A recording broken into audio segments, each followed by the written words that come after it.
అసలు బంగ్లాదేశ్లో Mohammed యూనిస్ది legitimate government? ఇదే పెద్ద క్వశ్చన్. ఫస్ట్ క్వశ్చన్, ఆయన డెమోక్రటికలీ ఎలక్టెడ్ ప్రెసిడెంట్ కాదు బంగ్లాదేశ్కి. మరి అలాంటప్పుడు ఆయన్ని ఎలా పిలుస్తారు భారతదేశానికి? ఏ రైట్తో పిలుస్తారు? ఏ ప్రివిలేజ్తో పిలుస్తారు?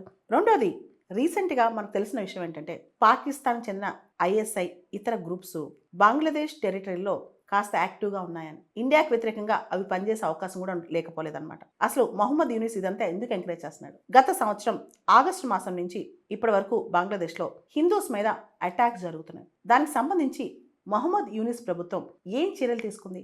ఎటువంటి చర్యలు తీసుకుంది?